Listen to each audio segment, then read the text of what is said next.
Hey, so what's Okay. up, everybody? This is your host, Darron Brown, and this is the podcast Philosophy for Life. I have Raymond Kapokowski here with Good. me today, and we're going to discuss relationships. Uh-huh. Raymond, why did you decide to build a business off of relationships? Actually, okay. I've tried everything. I've had an amazing life, and I've tried everything. I was in show business at 9 years old, and I've done a whole lot of different things. And when I got sober in '84, I found that I really enjoyed helping people. I sponsored a lot of people in AA and CA and NA. I sponsored a whole lot of people, and I was pretty good at it. I really liked it. And when I moved from California, I and moved to Arizona here. I, uh, I wanted to do something that would continue in that vein, so I learned hypnosis. I thought hypnosis would be a good thing, and I could help people out. I, I kept getting a message when I was doing hypnosis that I was taking away people's power to make decisions of their own. And what I mean by that is, like, if I helped, I didn't do much of like smoking or anything. I was really more like, being called into hospitals and working with MMA people.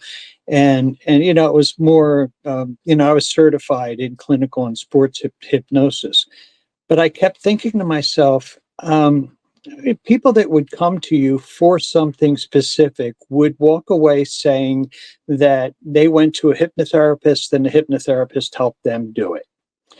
And I kept thinking I wanted to do something where people could take credit for themselves. They could say, I could help them, I could guide them, and then they could say, I did this and I did this for me and I learned about it. So I slowly moved, and it was a natural thing, moved away from hypnosis, more and more talking to people. And eventually I dropped the hypnosis altogether and became a relationship coach.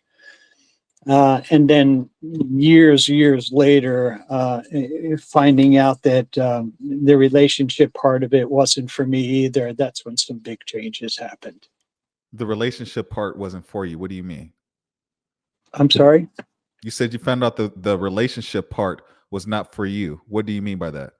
Um, I think in a lot of ways I was a little impatient. Something kept bothering me, probably for 10 years or so. In that area. I'm not good with time, but in that area, I just recognized that everybody that came to me wanted to know how to fix what they did. That was that they had done everything that they know how. They've worked at it all. They ready to give it up and all that stuff. And they ended up reaching out for some kind of help to fix what they had done. I used to tell people I felt like my job was pulling a gun out of people's mouths, and I kept saying, and I don't know if you read about me or anything like that, but I'm a universal channel, and I get messages from the universe, and it's what happens. And I kept thinking, why don't people ask how to prevent doing it? Why is this always about fixing it? Why is it always that's when everything fails, they still love each other. They're still trying, they still wish that something could happen. They just don't have a clue about how to do it. And that's all from the way that we were raised, and that's all from the idea that we've been handed about what relationships are all about. And I came up with this idea, or it was given to me, it was handed to me, that partnership was different. Partnership was really the way to go. So I started moving away from relationships and started teaching people how to become partners. Okay, so you made a good point. You said that people tend to come to you when they have like there's already an issue in the relationship. Things have been broken, and Hmm. why not come to you for prevention? Why not try to learn how to have a healthy relationship? So Sure. how would you define what's the difference between a relationship and a partnership? Relationships seem to be in a constant state of repair. Relationships, even the healthy ones, have a husband and they have a wife, and by going into a relationship as a husband or a wife, you're already in a divisive kind of situation.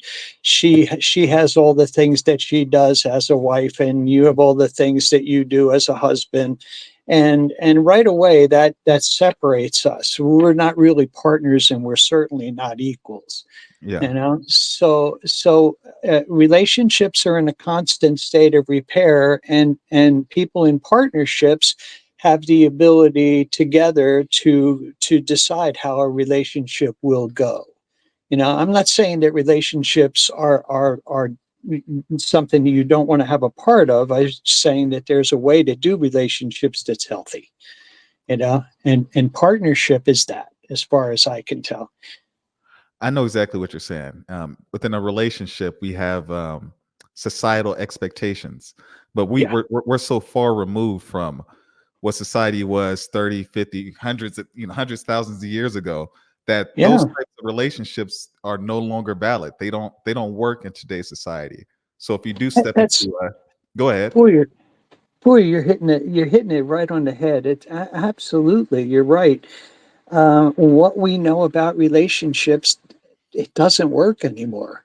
Men are not in the same position. Men can't run the roost and make the money and take care of all this kind of stuff. And the way men were set up to be in relationships is man, when you work with people all the time about it, it's really sad, that men really never get to be close to their partner.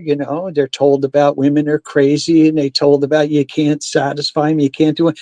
So many things about what we're told about with women are actually beneficial if you know how to do it.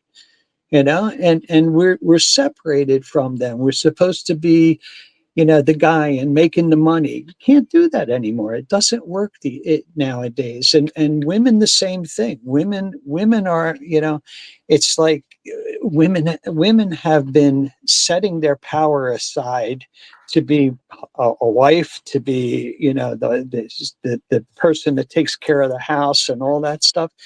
And it's not beneficial. It really it screams of togetherness. Let's do this together. And I think that's what partnership does. You know what's so funny? I'm thinking through it right now. A lot of people, run away from relationships unconsciously. Like I noticed, like in college or just casually when you're dating somebody for the first few months, a lot of people run away, and they run away because they feel like their freedom is going to be taken away from this person. The person's going too fast, rushing into a relationship, and it's just relating to what you just said. It makes sense because once somebody idolizes you in that way and they put you in that position, it's kind of like there's an expectation for you. People don't want to be shackled into any kind of role per se. You're right. We're not taught to understand the value of having somebody in our life. Most of the time when people get together, they find each other, they're attracted and they enjoy spending some time together, and all of a sudden this is their person, without really analyzing what it is that you're with, and what do you value here, and are you going to get your happiness out of this relationship that you're building. That's the part of the relationship that is governed by partnership. So if me and you are going to be partners, I'm going to find out all of these things that I need to know, the strengths and the weaknesses, and I'm going to build value in this partnership so that it's important to me. I want my book is called The Universal Guide to a Healthy Selfish Relationship slash Partnership. And relationship is crossed out on the book cover. Relationship is there. But the focal point is the selfishness. The selfishness is extremely important if it's done in a healthy way. I want to be happy. Period. Explain it. Explain why you added selfishness to the title. Because it has to be there in order for me to want to be in a committed relationship. I got to find out what it is that I need to do. So when it comes back to me, it makes me happy. You know, so when I start to work with somebody, the first thing I tell them is like, listen, you're here because you don't know how to fix it. So I'm going to tell you the first thing I want you to do is forget about everything that you know about relationships. None of it works, unless we decide that it works at this point. Let's assume that none of it works. So the first thing I want you to do is I want you to go home and I want you to really clear your direction. I want you to say to yourself, I don't care about any of this. I just want to be happy. That's what I want. I want to be happy. And when a person really feels that, when you can really say that what I want is to be happy, then you can move from that standpoint and you can do other things. So if I want to be happy at work, now everything's changed. If I want to be happy with somebody, everything has changed because I want to be happy. So if I want to be happy with my honey, with Janet, if I want to be happy with Janet, then it's my responsibility to do everything that I need to do to make sure that Janet is not a pain, pardon my expression, but Janet's not a pain in my butt. Mhm. I was going to say ass, but I don't know if I'm supposed to You say can anything just like keep it that. real. Just keep it real. You can say pain Yeah, about okay. it. All right, Yeah, all right. Because yeah. when I start to channel, it just comes out, and I went, "Oh man, I don't know this guy." It's real. It's real. Yeah, I'd rather you I, be real and speak like a real okay. human. So So if I want the idea about selfishness is that I'm going to find out everything that I can find out and be the best partner that I can be, so I get the best partner back. I want to attend to her needs and to her feelings, but I want to do it for me. Because if I'm doing it for somebody else and they don't comply with it and they don't come back to me or something like that, and I'm not getting what I want, I could get frustrated and I could leave. But if I'm doing it for me, I'm going to hang in there a whole lot longer because I'm going to look at somebody and I'm going to say, well, she said she loves me. She says she wants to be with me. She wants all this kind of stuff, but she's not talking to me the right way, or she's not acting a certain way. What I need to do, instead of judging that, I need to say, well, if I value this person, if I really care about them, and they say they care about me, then I got to go in there and find out what's stopping them. What's going on?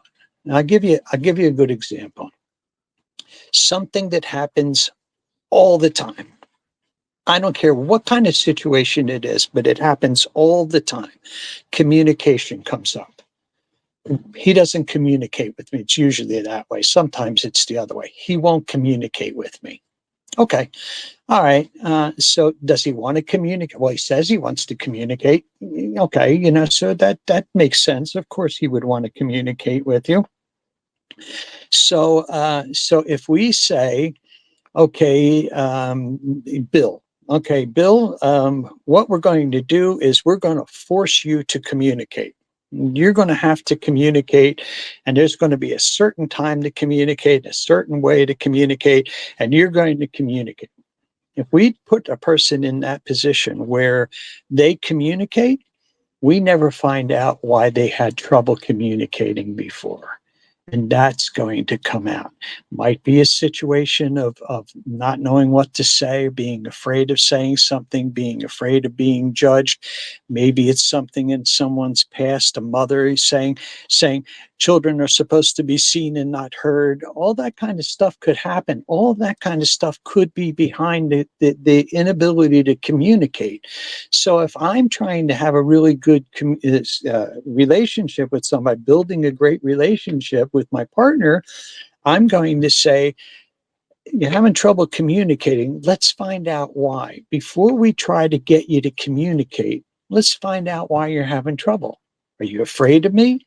Do we have these issues? Do you have problems with other people talking to you, or what is going on here? Let's fix that, and then we'll see if we have a problem communicating. Generally, we don't.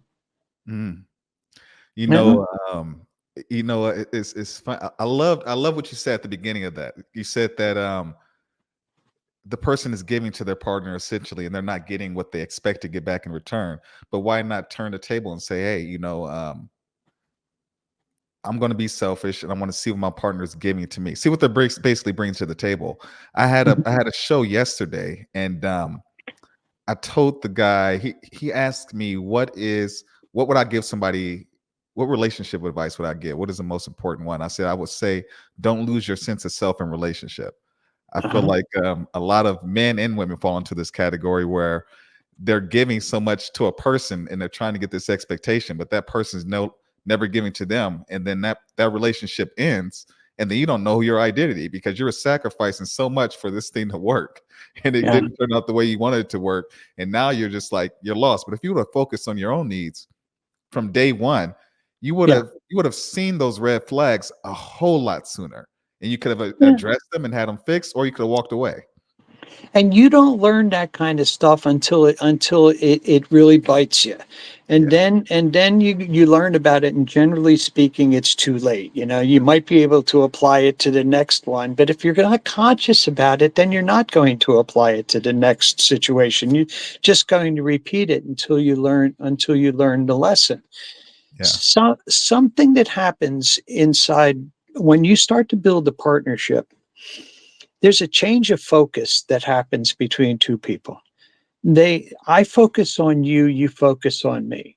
So I know what you're going through. I find out about your strengths and your weaknesses. I find out about the experiences that you have. And so I'm here to help my partner, navigate through their insecurities, navigate through their fears and all this kind of stuff. I'm trying to help them do that kind of stuff.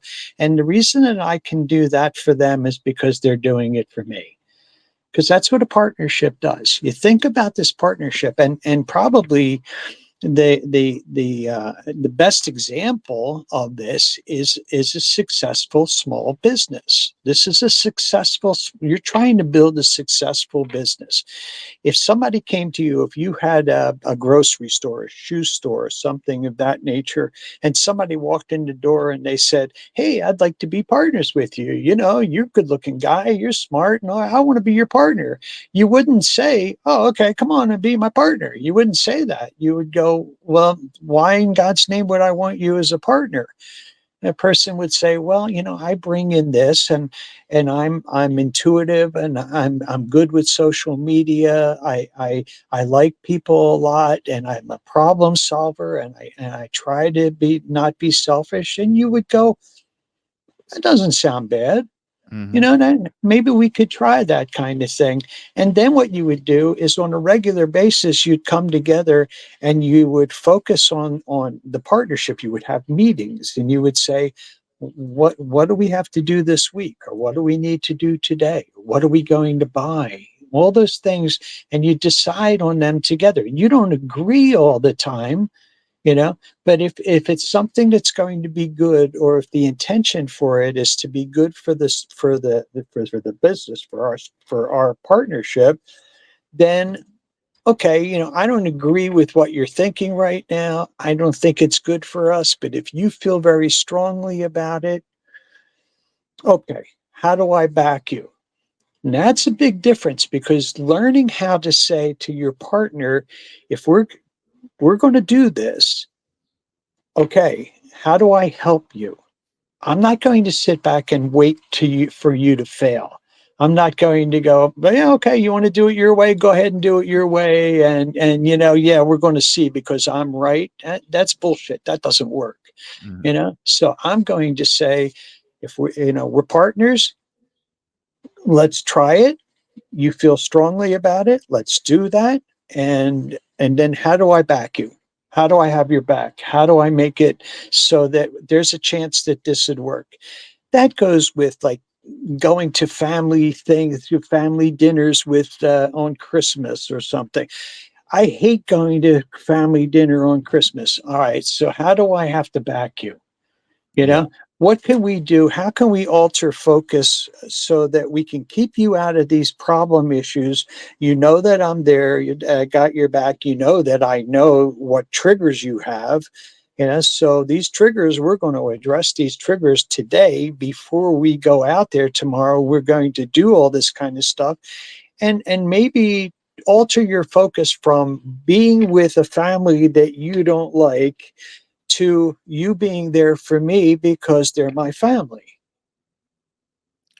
For somebody to have a relationship like that, you really have to be mature and have a lot of self-awareness, because most people, I don't care what age you are, a lot of people are very immature, and bitter. I I'm laughing. I'm laughing because you just hit one of my joys. I have a secret joy. It's probably not a good one, but I have a joy. I For some reason, the majority for a period of time, the majority of people that I was working with were doctors, mostly surgeons and lawyers. I mean, like really smart guys. Yeah. Right. But very, very focused, and they need to be on their game, and they need to be in control, and they need to be right all the time. Like especially with a surgeon, a surgeon can't sort of like judge, be insecure about an operation or something like that. They got to be on, so they carry that through their relationships, and their relationships are generally pretty rough. And so the biggest joy I get is when I have to tell them, "Hey, dude, time to grow up." You Mhm. know, Hey, you Yeah. might know everything that there is to know about brain surgery and everything, but you don't know. Yeah, you don't know your ass from a hole in the ground about how to care for this person that supposedly loves you and has got your back. You don't know how to do that. So it is. You hit it right on the head. It's about being an adult. We don't have any examples. We don't have any examples. Our parents, everybody just wings things. Sometimes I think that people tell you, your parents tell you stuff about how to live life and what to do about it, and then they hope they're right because maybe if it works for you, they'll try it. Uh, No, you're right. Most people are winging it at life and winging it. Yes, winging it at life. I think I'll stop with that one. But yeah, it's I want to say we just don't have the systems. We don't have the mentors. We don't see it on the media at all. We don't yeah, see the right relationship images on the media. All we see is drama on TV, which is it's TV. That's what you're supposed to see. But sure. we don't have the mentorship or the community or any kind of culture that actually teaches you how to have these healthy relationships. It's kind of we're kind I honestly think that most people, we're taught in America to be individuals, you know. Yeah, it's a big thing. It's a big thing because we don't know how valuable it is to be connected with somebody. How sweet that is. Why do you And think? Oh, go huh? ahead. Finish And, your and, statement. and, and man, it's not just about your person, that person that you're with. This is about much bigger stuff, because if I'm walking out in the street there and I'm being pissed off about this, or being confronted by this kind of thing, and I'm not happy on the outside, I'm going to bring that home. So I need to find out, how am I supposed to treat other human beings, other situations, every area of life. I'm supposed to figure that kind of stuff out because I want to be happy. You know, I want to treat people well. I want to confront my issues with people, and all this. I want to do all that kind of stuff because ultimately I want to be happy, and I don't want those things to be bothering me when I'm trying to have a good positive relationship with somebody. I want to have that positivity in the world. I completely understand what you're saying. I went through my own spiritual transformation unknowingly at around 24. Took me about almost a decade, but I started reading spirituality books by accident. It was a book called The Way. of the superior, The Way of the Superior Man by David Okay. Data, and then there was another book called The Seat of the Soul by Gary Zukov. And I read these books, and then I didn't take it too serious. Like, when you read a book, you're just going through it, but then there's like one statement in the book that makes your body shake. Like, you're like, whoa, Yeah. like I felt that statement. And reading these books made me very cautious of how my mind was thinking, how my mind actually worked, how my Uh-huh. emotions worked. So I was watching my actions a lot more. And it took time, because at least I had a teacher, I had a reference, because I still made mistakes, but I had a reference for it. And I was like, whoa, like this stuff makes sense. So I say Yeah. that to say this: for somebody to really make the decisions that you were recommending, like, hey, I want to have a happy life, I want to be good to people. There's really, it's not a matter of just taking action. It's a matter of like really studying yourself, your spirit, knowing your faults, and being Mhm. open, willing enough to take care of address those issues. It is. Yeah, and it is recognizing that probably everything that you've been taught was taught to you by somebody else, and then figuring out, could they possibly be right, or did I just accept what it is that they said? And if I just simply accept what they said, then it's really not mine. So, it's interesting because a lot of stuff is changing right now. I'm 74. I grew up in the 60s. I'm one of the people that in the very early 60s, did LSD 25, and so I had that experience, and it changed everything about me dramatically. I had a very rough childhood, and I could go into that if you'd want to, but tell you a little bit about that. But everything started to change during that time in the 60s, and I started to recognize that that I really wasn't thinking things out. I really was. I was accepting, and I was doing, and I was acting out, and all this kind of stuff without me saying, "Is this something that I wanted to do?" Hmm. Was this for me? And it's happening again. I know that there's a lot of people out there experimenting with different stuff, and I don't have an opinion about it. I don't think it's good or bad. It's up to the individual, but it helped me. So Mhm. how was your childhood rough? It started out pre-birth. I was uh, well, I was given up for adoption. I met my mother when I was 40. She said that she tried to kill me. She told me that she was a lesbian and that she was an alcoholic, and she didn't know what day I was born because she was drunk during delivery. And she said, sorry about that. She said that she was drunk during the delivery. She said that during her pregnancy, she would punch herself in the stomach and get drunk and land on her stomach trying to kill me, and it didn't work. Um, I was adopted by a really nice family. My mother was very sick, and I was very, very needy, and so they found out that I could sing, and so what I really needed was somebody to take me in and love me at home. But I ended up in show business at 9 years old. I was the youngest person ever to sing for the Lyric Opera Company. I did La Boheme when I was 9. I sang for the Metropolitan Opera Company when I was 11. I did Lohengrin. I was Gottfried in that. I danced with the Philadelphia Ballet Company. I Oh, did wow. tons and tons of shows, and then when I left that area show business, I went into music, and I had a lot of fun. I mean, I had a whole lot of fun. I recorded at Cameo Parkway with the Four Tops across the hallway from me. Yeah, I ended up in Takaiki, abandoned Takaiki. We did warm up for Miles.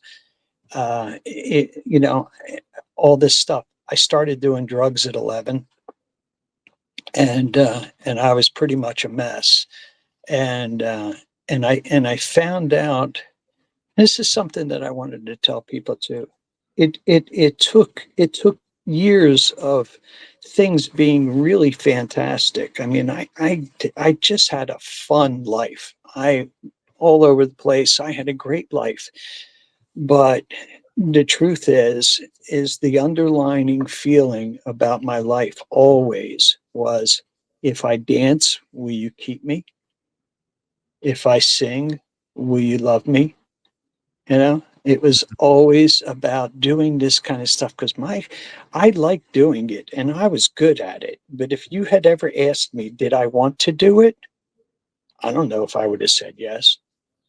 I don't know. I mean, yeah, I was a kid, so yeah, I guess I would have said yes. But for the most part of it, it wouldn't have been like, if you ask me today, what do I want to do? I want to help people. And no doubt about that. Yeah. That's what I want to do. But I can't say that's how I felt before. I can say that's what I did, and that's when I traveled around, and I had a great time, and I had a lot of fun touring bands, and I opened up. Everything I touched was good. Yeah. I had a woodworking company. Beetlejuice is coming out. I did several pieces of the sets for Beetlejuice, for the original one. You know, I did some cool stuff. Yeah. like did I want to do it? Was my heart in it? It was fun, but I don't know that my heart was in it. And I can tell you that in comparison to the way I feel today. Now, of course, I'm a lot more mature, and I like people, so, you know, it's important to take time and find out, no matter what's your life purpose? What is it that you want to do? You know, Yeah. what do you believe in? Yeah. And I get what you're saying. And in yesterday's show, I was telling the guy that financially I'm doing pretty well. I'm living better than my anyone in my family has lived, the past generations. I'm doing good for myself. But I said I'm not as confident as I was when I was a kid. I said my younger self was powerful. Like I grew Uh-huh. up in a pretty violent area, and Where'd you grow up? grew up in East Palo Alto, California, so in the Bay Area, close to Stanford. Okay. And it was murder capital early 90s. And Uh, my teachers, they didn't really once I I give stopped. you I give you a run for your money, though. I was from Yeah. Camden, New Jersey. Oh, I've heard. I mean, hey, I don't want to compete with anything. I'm so far removed from that lifestyle. I Yeah. don't even want to get into that. But yeah, just like growing up, my teachers, once I stopped being like once I transitioned from being cute to being like maturing physically, my teachers kind of saw me as just an athlete. So they would tell you, "Oh, you're stupid." And they wouldn't even teach me. They would sit us in the corner, and they wouldn't even. I sat at a table called Menace of Society. So most of my childhood, outside of sports, I was kind of just ridiculed for the most Uh, part. And uh, but my younger self was so confident, so sure of himself, knew who he was, that nothing nobody told me could phase me when I was young. yeah. People tried, but I had no problem speaking up for myself. I feel like at this age, I don't feel as free as I was when I was younger. I feel like Mhm. I don't even feel like I'm my real self anymore. Even though I'm presentable, take care of Interesting. myself, my body's in shape, I know How old something's how missing. old are you? Do you mind? I'm 36. 36? Okay, yeah, So you're a pup. I know something's missing, and I feel like I'm getting closer to attaining it because I'm starting to not give a fuck about certain things that I used to. Uh-huh. Like I don't care as much as it's a feeling, I can't say exactly what the things are I don't care about, but it's a feeling. And Yeah. as that feeling starts to resonate with me more, I feel parts of my younger self coming back to life. We it's interesting, but a lot of times people get inundated with all the stuff that's going on in the world, and somehow thinking that that's all important, and it's not. It makes it very difficult for us to wake up in the morning and be who we are. Mm. And I think that might, segment it. Wake up tomorrow and tell yourself who you are, tell yourself what you're doing, and that will take precedence eventually. It's a thing about, embedding that in who you are. I'm fine. I'm 36. I'm a man. I don't know if you're in a relationship or something. I think I heard that you're in a relationship. Um, Literally just ended a relationship. just ended one. Just ended. No, Yeah. no, we didn't like her anyway. It's okay. You wouldn't like her. You wouldn't like her. Okay. It literally just ended like 2 days ago. Oh, okay. All Just right. ended. Yeah. Yeah. So those are the kinds of things, you just end something. And and it's not about, I help people out because I'm an interesting partnership coach, because I don't give a damn if people are work out together or not. I care that they're happy. And sometimes when people break up and they're like, something, it happened a couple of days ago. We have a tendency to think about that person in the aspect of, did I lose something? Did I do? If it's over and you know that it's over, you look at the situation and you go, what could I do in a situation? How could I Improved. perform next Done time in a better. situation? Huh? Yes, I was just basically saying what could I have done to help the situation be better? To some degree, that's a right statement. To some degree, it's about, how could I see what's coming down the road, and would I have been able to stop it, or would I have wanted to? Sometimes it's important to look at somebody and say this person is not for me. You Mhm. know, it's up to the other person to decide whether they like you or not. That's their thing. You know, it's up to you to decide whether you like them. Yeah. And that's the first thing. And I think that that's one of the biggest things that I run into, especially with young people, is that for the most part, people get together and they're trying to impress each other, as if them being liked by that person means so much, and it doesn't. It's like, so what? They like me, but I got to look at this situation and go, do I like them? If I like them, okay, and if I really like them, they don't like me, okay, it's over with. But if I do like them, okay, let's see where this goes. you know Yeah. but not, oh goody, they like me, and they're going to give me their time and all that kind of stuff, so I got to go with it. It's not it's a recipe for disaster, and that happens constantly.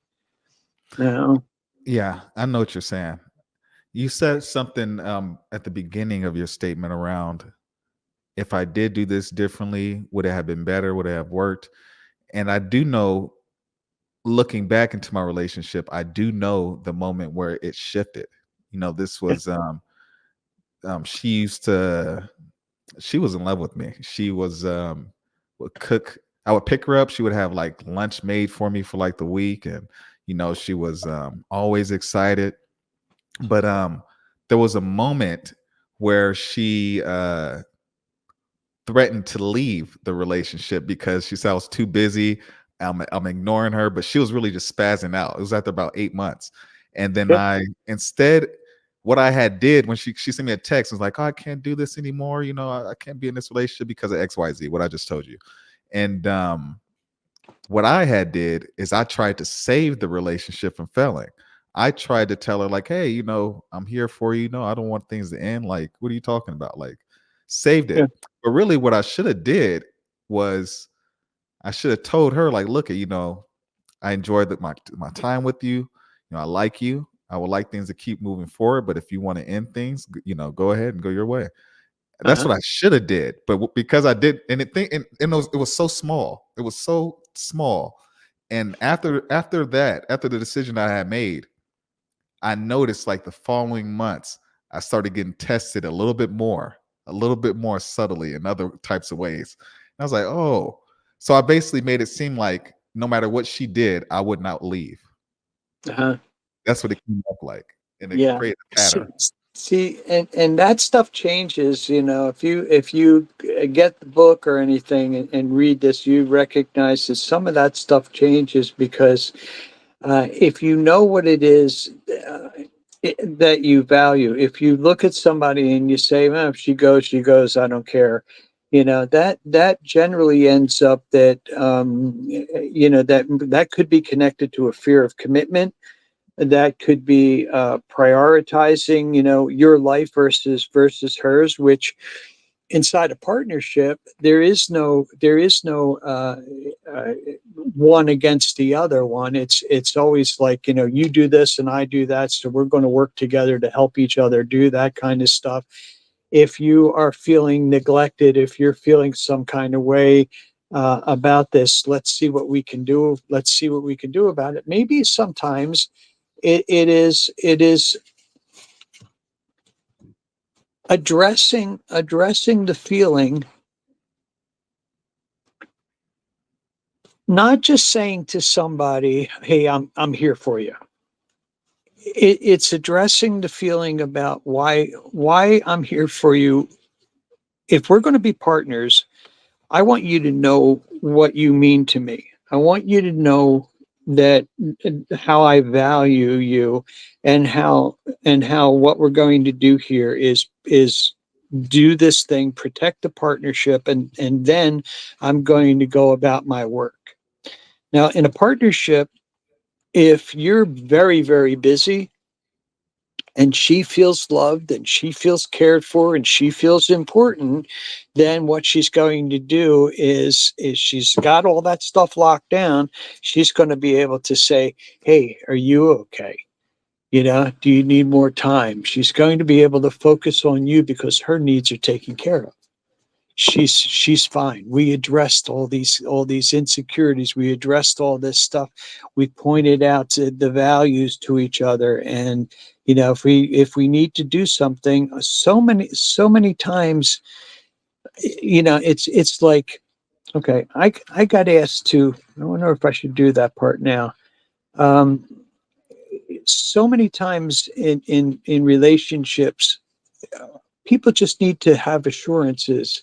They have to know what your intentions are, and so that they feel secure about things. We are not taught how to do that with women at all. We're taught how to, I'm sorry, babe, everything is okay. I don't even understand why you think that I'm not here for you. I love you. I care about you. You buy him flowers, you get him all this kind of stuff. And the woman turns around and she goes, you say, are you okay? And she says, yeah, I'm okay. But she's not okay. Yeah. She's not okay because the issue points to the problem. The issue seems to be you're spending too much time at work. Maybe that's the issue. But the issue is pointing to a much deeper problem. And that deeper problem is, do you love me? Am I lovable?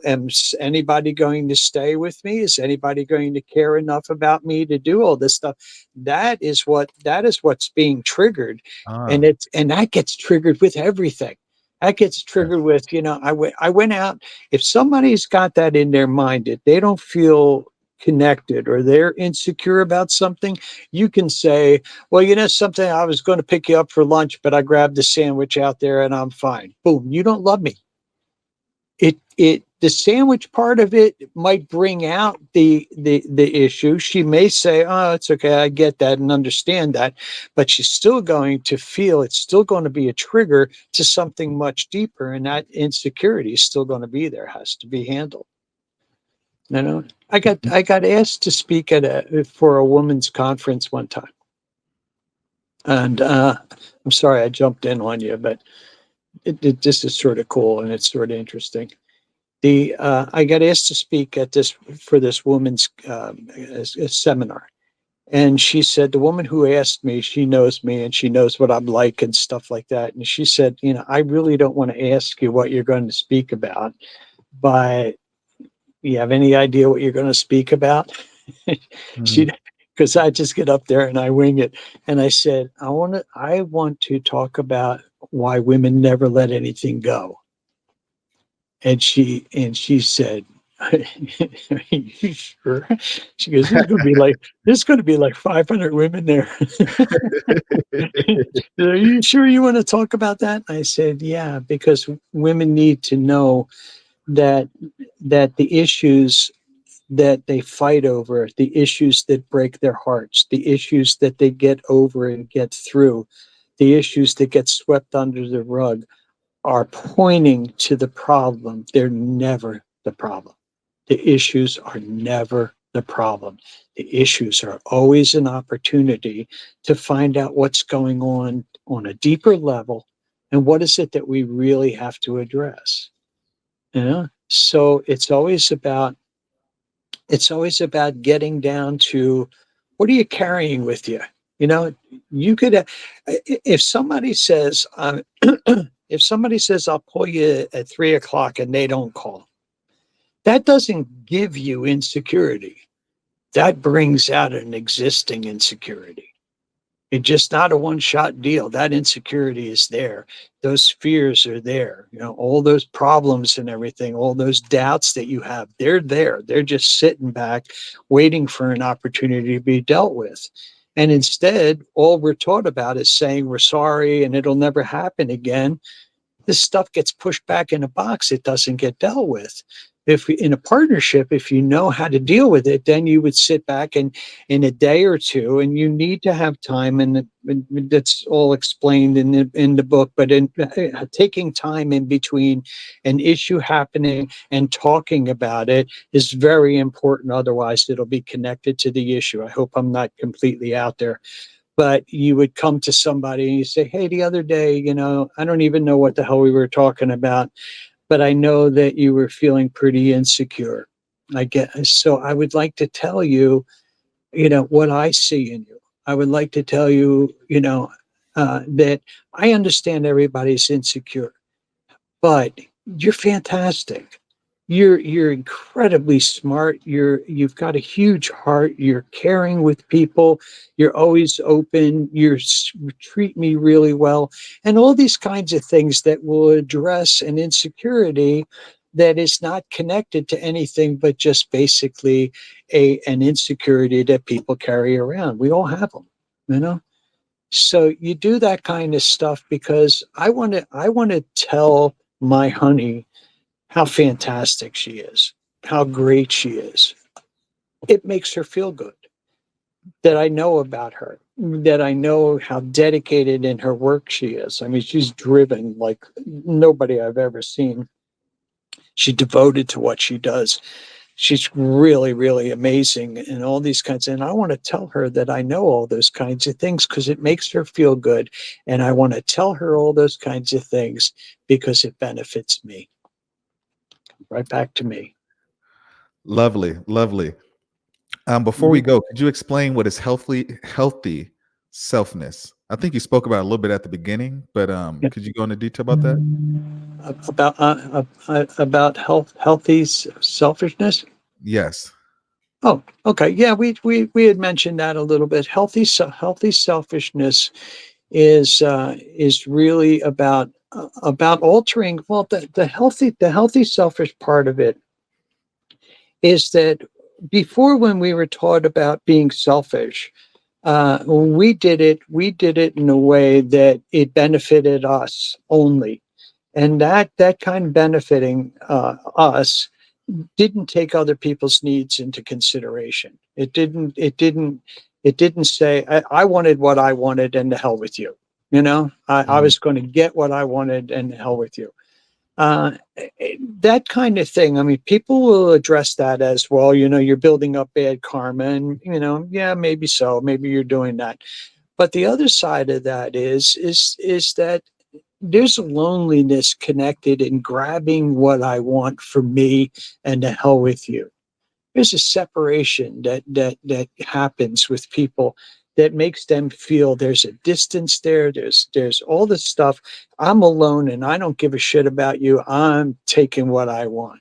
you know. Yeah. And healthy selfishness is me taking care of you because it benefits me. I want to be nice to you. I want to listen to you. I want to care about what it is that's happening with you because I want you to be happy and I want you to feel great and I want you to be the best person that you can be. Because if you're going to be around me, that's what I want. I want a good partnership and I want good friends and I want to be good with the world and take care of people because it makes me feel good. It Yeah. makes me feel good to be honest, to be honest with people, to be honest with myself. You know, I want to do that. I want to reach out and help people out because it makes them feel good and then they're happy. And if I run into them on the streets, they're happy and everything's cool and it benefits me. Why do you think relationships are failing today? Or what? Why do you think relationships are failing today? I think they're failing today because of the divisive nature of relationships. I think that they're failing. They're failing because people think that people think that negativity is a problem. People think that when something bad happens, we can't get over it. People, infidelity, big That's what one. they think. Big one. Infidelity is not what people think. You know, there's two sides of infidelity that people are not sure about. They don't understand. Everybody thinks that infidelity, the person that got cheated on, is the one that's like, that person is the one that we all have to go and coddle, and then we have to, give the finger to the other person. The other person, generally speaking, somebody that cheats is in a pretty bad position for a long time. Maybe they're not connected. Maybe they don't even notice it, but they're alone. There's got a lot of problems. They've been handling this for a whole long time. They're not getting the things that they need. Maybe they feel trapped in a relationship. Maybe they're not getting anything from the other person. A lot of times it's like, when a woman had a baby and the guy feels like he's the third wheel now, and she's giving all of her attention to the baby and all that stuff. They're not connected. And the guy goes out and he bangs some girl, and stuff. So there's like a lot of situation there. Now, I don't condone it, but I understand it. It's understandable that this would happen. So there is a big, big issue that's happening when somebody cheats that we have to look at, and the opportunity there is that if we learn how to address the cheating in a positive way, if we take negativity and we find out what did you need, what did I need, how could we have prevented it, why do we want to prevent it, what do we mean to each other, what did we put at risk, we learn all those kinds of things, and then for some crazy reason, cheating becomes, we would have never been this close if you hadn't cheated. We would never have worked this hard to be together and to understand how to protect each other and how to protect what we want if that didn't happen. It was horrible. It hurt like hell. But something? Truth of the matter is, we'd have never gotten this close if that didn't happen. Ooh, that's a Heavy, tough. huh? That's heavy. That's tough. Yeah, That's it tough. it is it is, but you should see when I'm working with people, and you should see when the light goes on. And sometimes it's in the first session and they go, I didn't know that. I didn't know. I didn't think I had a part in it. I thought he was being a dick and he went out and and all this stuff. And so people are, it's odd that at this time people are ready to start to hear this kind of stuff. You know, I've Mm. never read a word of this.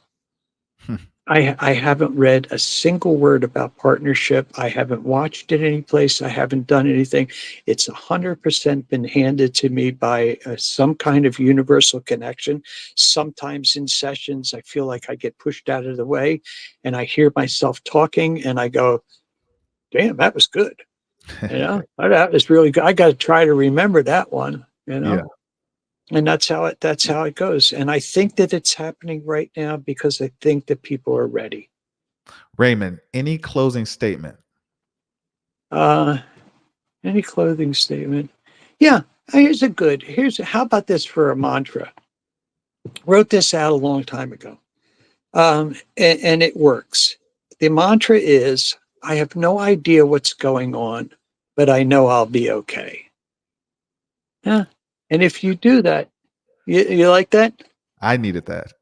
I needed Yeah. that. I have no idea what's going on, but I know I'll be okay.